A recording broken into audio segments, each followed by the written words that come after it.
Hello students, आज हम example 6.1 start करने जा रहे हैं। एग्जाम्पल 6.1 में रीड कर रहा हूं। Consider experiment 6.2।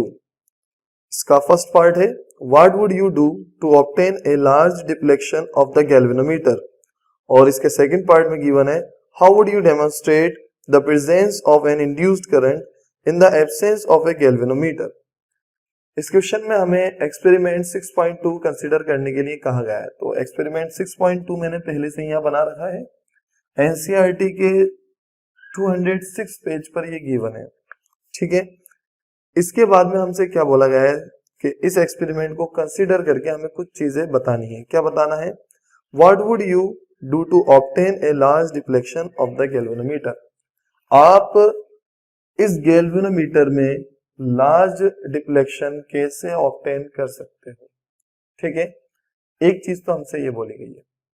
सेकंड चीज हमसे कहा गया है how would you demonstrate the presence of an induced current. आप कैसे पता लगा सकते हो इंड्यूस्ड करंट का in the absence of a galvanometer, बिना गैल्वेनोमीटर के। जब जो C1 कॉइल है उसमें जो करंट इंड्यूस होगा आप उसका कैसे पता लगा सकते हो विदाउट गैल्वेनोमीटर। ठीक है, हमसे ये बोला गया है। तो जो फर्स्ट पार्ट है लार्ज डिफ्लेक्शन वाला, कि हम किस तरीके से गैल्वेनोमीटर में लार्ज डिफ्लेक्शन का पता लगाएंगे, मैं आपको इसको थोड़ा एक्सप्लेन करता हूं।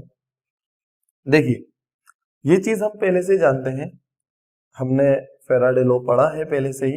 मैं थोड़ा बहुत आपको उसको बता रहा हूं ताकि आप लोग को टॉपिक अच्छे से समझ में आ जाए, ये क्वेश्चन अच्छे से समझ में आ जाए।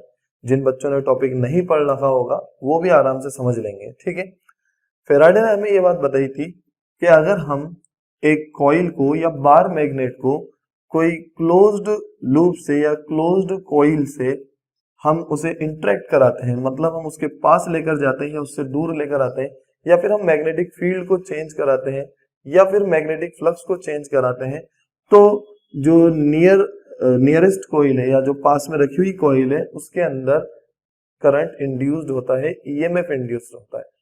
फर्स्ट तो ईएमएफ इंड्यूस होता है और फिर उसकी वजह से करंट इसके अंदर फ्लो करता है, और जो करंट फ्लो करता है वो इंड्यूस्ड करंट कहलाता है। ठीक है, ये हमें पहले से ही फैराडे लॉ ने बता रखा है, फैराडे ने ये चीज हमें बताई थी। ठीक है, तो इसमें कोई मुश्किल वाली बात नहीं है, बहुत आसान सी चीज है। अब हमसे ये कहा गया है कि इस गैल्वेनोमीटर में डिफ्लेक्शन ज्यादा कैसे होगा। मतलब ये कि अगर इस गैल्वेनोमीटर में डिफ्लेक्शन ज्यादा चाहिए आपको, तो ये जो करंट इंड्यूस हुआ है इसकी वैल्यू आपको बढ़ाना पड़ेगी। अगर इसकी वैल्यू बढ़ेगी तो इस गैल्वेनोमीटर की रीडिंग ऑब्वियस सी बात है बढ़ेगी, इंक्रीज होगी, इसकी वैल्यू इंक्रीज होगी। ठीक है, तो हमें सिर्फ ये बताना है कि ये इंड्यूस करंट किस किस से इंक्रीज हो सकता है। ठीक है, किन किन पैरामीटर से या किन किन चीजों से ये इंक्रीज हो सकता है, उसके लिए हमें फैराडे का लॉ बहुत अच्छे से आना चाहिए। और कुछ चीजें हैं जो और पुरानी है वो भी मैं आपको बताता हूँ। पुरानी से मतलब पुराने चैप्टर्स की, पिछले चैप्टर्स की। 4th चैप्टर का फॉर्मूला भी यहाँ यूज होगा। मैं आपको ये एक्सपेरिमेंट के अंदर जो गैल्वेनोमीटर की रीडिंग इंक्रीज होगी ये मैं आपको 4 फॉर्मूलाज के द्वारा समझाऊंगा। ठीक है, फर्स्ट फॉर्मूला तो मैं लिखूंगा B बराबर म्यू नॉट NI। ठीक है, सेकेंड फॉर्मूला मैं लिखूंगा फाई बराबर BA cos theta. Third formula लिखूंगा मैं E बराबर डी फाई बाई dt, और चाहो तो आप इसको del phi by del t भी लिख सकते हो। ठीक है, ये यूज कर लो या ये यूज कर लो, कोई फर्क नहीं पड़ता। ठीक है, I बराबर E बाय R। ठीक है, ये E इंड्यूस्ड है और ये I इंड्यूस्ड है, यहाँ पर भी E इंड्यूस्ड आएगा। ये 4 फॉर्मूलाज में यूज करूंगा और इन 4 फॉर्मूलाज को यूज करके आपको मैं बताऊंगा किस तरीके से हम इस गैल्वेनोमीटर की रीडिंग को इंक्रीज कर सकते हैं। ठीक है, बहुत सिंपल सा केस है। देखिए इसके अंदर B बराबर म्यू नॉट NI। क्यों लिखा है मैंने B बराबर म्यू नॉट NI? मैंने इसलिए लिखा है क्योंकि ये वाली जो कॉइल है इसके मैग्नेटिक फील्ड में चेंज आने की वजह से, इस मैग्नेटिक फील्ड, इस कॉइल के मैग्नेटिक फील्ड में चेंज आने की वजह से इधर करंट इंड्यूस हो रहा था। ये चीज हमने फैराडे में पढ़ रखी है पहले से ही, और मैंने अभी आपको थोड़ी देर पहले रिपीट भी करी है यही बात कि अगर मैग्नेटिक फील्ड इसमें चेंज होगा तो इसके अंदर करंट इंड्यूस होगा, नहीं तो इसमें करंट इंड्यूस नहीं होगा। तो मैं इसका मैग्नेटिक फील्ड अगर बढ़ा दूं, अगर मैं इसका मैग्नेटिक फील्ड इंक्रीज कर दूं तो इसके अंदर क्या होगा, मैग्नेटिक फील्ड बढ़ जाएगा और इसके अंदर इंड्यूस करंट की वैल्यू भी बढ़ जाएगी। ठीक है, तो मैं मैग्नेटिक फील्ड कैसे इंक्रीज कर सकता हूं? पहली चीज देखिए, फर्स्ट आपको बताऊं मैं, अगर मैं इस कॉइल के अंदर एक फेरोमैग्नेटिक मटेरियल डाल दूं, जैसे कि सॉफ्ट आयरन, ठीक है, अगर सॉफ्ट आयरन में इसमें ऐसे डाल दूं तो इसका मैग्नेटिक फील्ड इंक्रीज हो जाएगा। अगर मैं इसके अंदर एक सॉफ्ट आयरन डाल देता हूं तो इस कॉइल C2 कॉइल का मैग्नेटिक फील्ड इंक्रीज हो जाएगा, क्योंकि वो मटेरियल खुद भी मैग्नेट बनने की कोशिश करेगा, और जब वो खुद मैग्नेट बनेगा तो उसका खुद का भी मैग्नेटिक फील्ड होगा और इस कॉइल का भी मैग्नेटिक फील्ड होगा। ठीक है, तो सिंपल सी चीज है, यहाँ पर कोई ऐसी ज्यादा मुश्किल वाली बात नहीं है कि जैसे मैंने इसके अंदर सॉफ्ट फेरोमैग्नेटिक मटेरियल डालूंगा तो इसका मैग्नेटिक फील्ड इंक्रीज होगा, और मैग्नेटिक फील्ड इंक्रीज होगा तो इधर की तरफ जो इंड्यूस करंट है वो भी चेंज होगा। ठीक है, वो चेंज क्यों होगा? इसलिए चेंज होगा क्योंकि जैसे ही इधर मैग्नेटिक फील्ड इंक्रीज हुआ, देखिए आप, मैग्नेटिक फील्ड अगर इंक्रीज होगा तो यहां पर फ्लक्स के फॉर्मूले में मैग्नेटिक फील्ड इंक्रीज होगा, और मैग्नेटिक फील्ड इंक्रीज होगा तो मैग्नेटिक फ्लक्स इंक्रीज होगा, और मैग्नेटिक फ्लक्स इंक्रीज होगा या मैग्नेटिक फ्लक्स में चेंज आएगा तो ई इंड्यूस्ड की वैल्यू बढ़ेगी, यानी इंड्यूस्ड ईएमएफ की वैल्यू बढ़ेगी, और इंड्यूस्ड ईएमएफ की वैल्यू बढ़ेगी तो क्या होगा, इंड्यूस करंट की वैल्यू भी बढ़ेगी। ठीक है, और इंड्यूस करंट की वैल्यू बढ़ेगी तो इस गैल्वेनोमीटर की रीडिंग इंक्रीज होगी। ठीक है, तो मैं यहां लिख सकता हूं, बाय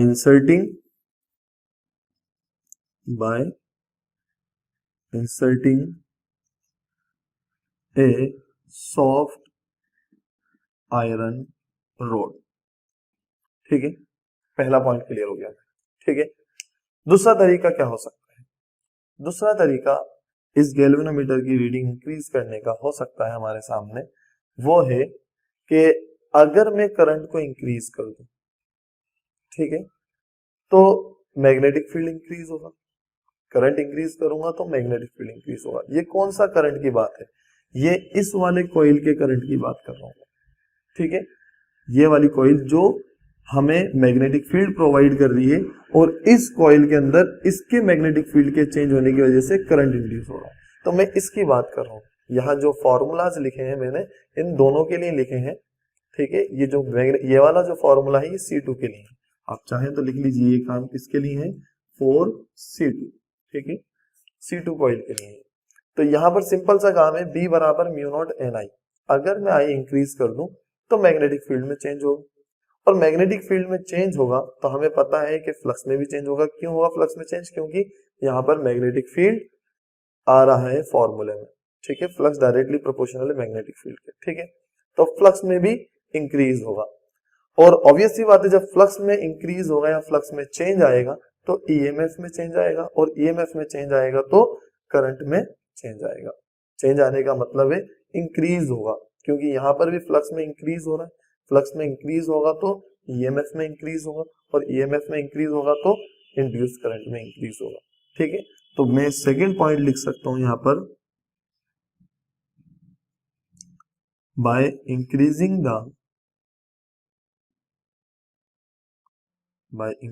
द वैल्यू ऑफ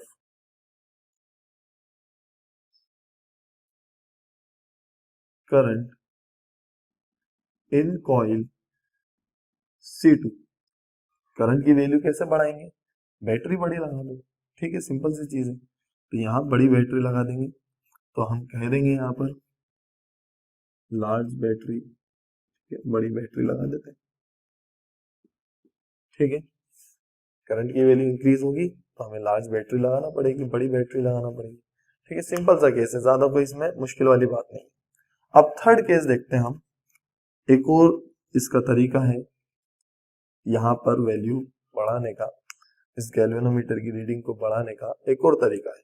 वो तरीका ये है कि मैं मैग्नेटिक फील्ड को भी सेम रहने देता हूँ, जो ये कॉइल है C2, इसका मैग्नेटिक फील्ड को मैं चेंज नहीं कर रहा, ठीक है, जितनी वैल्यू अभी है उतनी वैल्यू रहने देता हूँ। दूसरी बात, मैं बैटरी को भी चेंज नहीं कर रहा, मैं इसके अंदर जो करंट जितना है उतना ही रहने दे रहा हूँ, ठीक है। मैं इसके अंदर कोई सॉफ्ट फेरोमैग्नेट भी नहीं डाल रहा है, सॉफ्ट आयरन रोड भी नहीं डाल रहा है, ठीक है, सिंपल सी चीज है, मैं वो भी नहीं डाल रहा। फिर मेरे पास कौन सा तरीका है, फिर मेरे पास कौन सा ऐसा तरीका है जिससे मैं इस गैल्वेनोमीटर की रीडिंग को इंक्रीज कर सकता हूँ। तो मेरे पास एक तरीका और है, वो तरीका ये है कि अगर मैं इस कॉइल को यहां तेजी से मूव करता हूं, ठीक है, अगर यहां तेजी से मूव करता हूं, वैसे भी हमें ये बात पता है कि फैराडे ने किस तरीके से इस एक्सपेरिमेंट को शुरू में करा था कि उसने एक बार मैग्नेट ली थी और उसे मूव करके देखा था, जब उसे मूव करा था तो ही करंट इंड्यूस हुआ था। तो यहाँ पर सिंपल सी चीज है कि मैं इसको क्या करता हूँ, तेजी से मूव करूंगा, जब तेजी से मूव करूंगा तो फ्लक्स में जो चेंज होगा उसका टाइम इंटरवल डिक्रीज होगा, ठीक है।